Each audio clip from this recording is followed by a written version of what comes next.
Have you ever noticed that your brain can turn a 5-minute problem into 5 hours of thinking? You replay conversations. You imagine worst-case scenarios. You overanalyze every decision. And even when you're exhausted, your mind just won't stop. Here's something surprising. Psychologists have found that overthinking isn't simply a bad habit or a sign that you're weak. In many cases, it's your brain trying to protect you. The problem is that the very system designed to keep you safe can end up trapping you in an endless cycle of worry, doubt, and mental exhaustion. What's even more concerning is that chronic overthinking has been linked to higher levels of stress, anxiety, poor sleep, and difficulty making even simple decisions. The more you think, the harder it becomes to find clarity. So why does your brain keep doing this? Why can't you simply tell yourself to stop thinking and actually stop? And most importantly, can you train your brain to break free from the cycle of overthinking? By the end of this video, you'll understand the psychology and neuroscience behind why your brain never stops overthinking, why some people struggle with it more than others, and several research-backed techniques that can help you finally quiet your mind. Welcome back to the channel, or if this is your first time here, welcome. I'm a psychologist, and today we're going deep into one of the most common struggles I hear from patients in my office: a mind that never seems to switch off. Let's begin by understanding what's really happening inside your brain. The foundation of this entire pattern starts with a part of your brain called the amygdala. Its job, for the vast majority of human history, was straightforward: scan the environment for danger and respond instantly if anything looked like a threat. That system kept your ancestors alive long enough to pass on their genes. But here's the problem. The amygdala you're carrying around today is, biologically speaking, almost identical to the one your ancestors had tens of thousands of years ago, and it still treats an unanswered message, an awkward silence, or an uncertain future the exact same way it would treat a genuine predator, flooding your body with cortisol and adrenaline, regardless of whether the danger is real or only imagined. And critically, the amygdala fires faster than your rational thinking brain can intervene, which means by the time your prefrontal cortex calmly points out there's no actual threat here, your body has already been put on high alert. Here's where it gets more specific. Because overthinking isn't one single thing, it actually shows up in two main forms, and learning to tell them apart changes how you deal with each one. The first is rumination, dwelling on the past, replaying an old conversation, reliving an embarrassing moment as if it just happened. The second is worry, spiraling about the future. What if this goes wrong? What if I fail? What if they leave? Both of these disguise themselves convincingly as problem solving. Your brain insists that if you just think about it enough, you'll finally find the answer, prevent the bad outcome, be fully prepared. But research in cognitive psychology consistently shows the opposite pattern.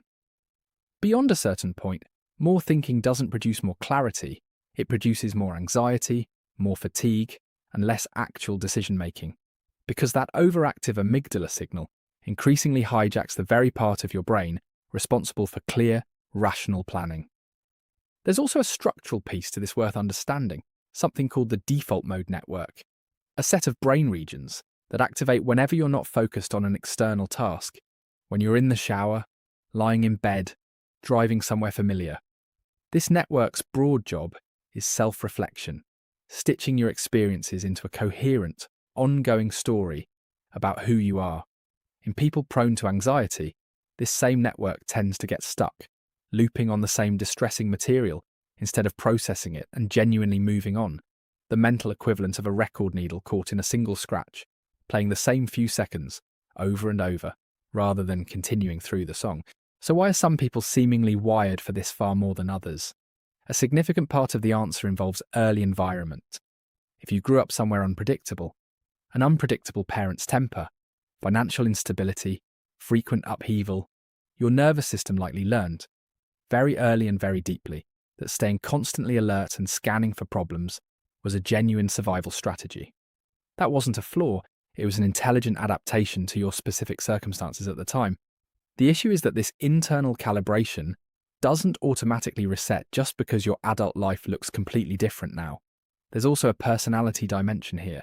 People who score higher on traits like neuroticism and perfectionism tend to overthink more, largely because they equate uncertainty itself with danger, and if there's no guaranteed right answer, their brain treats that ambiguity as a problem demanding endless additional analysis. If any of this is resonating with you so far, go ahead and drop a comment, telling me whether you lean more toward rumination, dwelling on the past, or worry, spiraling about the future. I read through these regularly, and if this video is helping you understand your own mind a little better, take a second to hit that like button. It genuinely helps this reach more people who might need to hear it today. I want to tell you about a patient I worked with. I'll call her Naomi. She was 37 years old, a hospital social worker, who came to me because, in her words, her brain simply refused to turn off. Even during her own days off, even on vacation, Naomi described lying awake most nights mentally rehearsing conversations that hadn't happened yet, anticipating problems at work that may never materialize, and replaying minor interactions from years earlier with the same intensity as if they'd just occurred. What we discovered together was that Naomi had grown up as the eldest of 4 children in a household where her mother struggled with unpredictable, depressive episodes. And Naomi had learned, from a remarkably young age, that staying constantly alert to subtle shifts in mood and circumstance was the only way to keep her younger siblings, and herself, genuinely safe. That hypervigilance had served a real and important purpose in her childhood, and it had even made her excellent at her current job. She was the colleague everyone trusted to notice a patient quietly declining before anyone else caught it. But that same wiring, running constantly with no actual crisis in front of her, had nowhere productive to go, so it simply kept firing at 3 a.m. over nothing in particular. The turning point for Naomi wasn't trying to force her mind to stop thinking entirely. That approach almost never works and often backfires.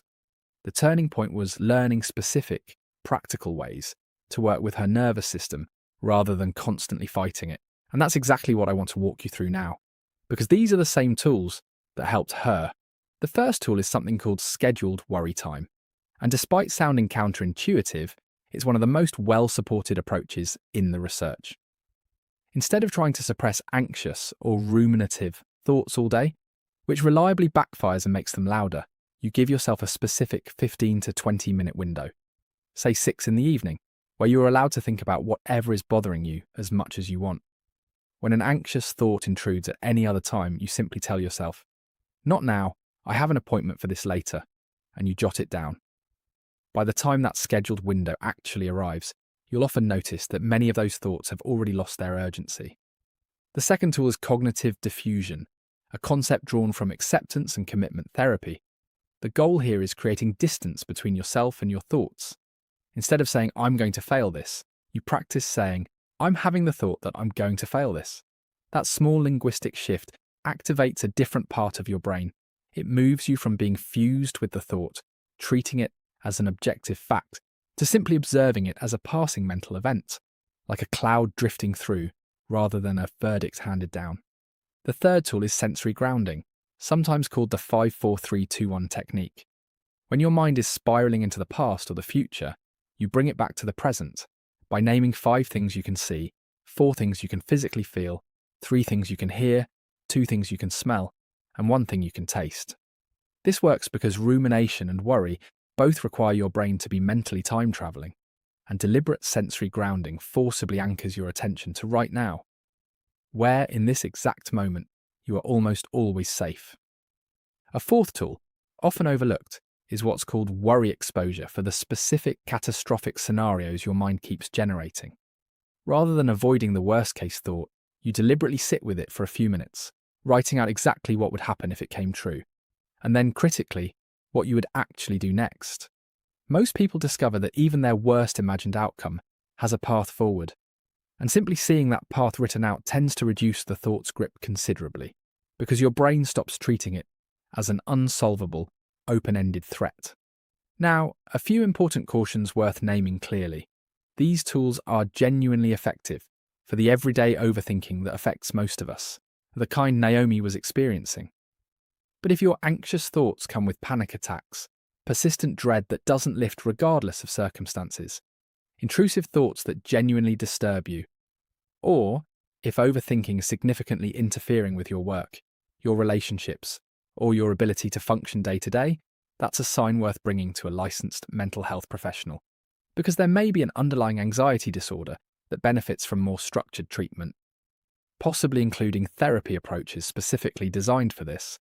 And there is absolutely no shame in that. Getting support early tends to lead to meaningfully better outcomes than waiting it out alone. So let's bring all of this together. Overthinking isn't a personal flaw or a sign of weakness. It's an overprotective threat detection system, running outdated software in a world that looks nothing like the one it evolved for. Rumination pulls you backward, worry pulls you forward, and both convince you they're being helpful, even as they quietly drain you. By identifying which pattern you lean toward, scheduling dedicated time for your worries instead of letting them invade your entire day, practicing cognitive diffusion to create distance from your thoughts, using sensory grounding to anchor yourself in the present, and occasionally sitting directly with your worst-case scenario long enough to find an actual path through it.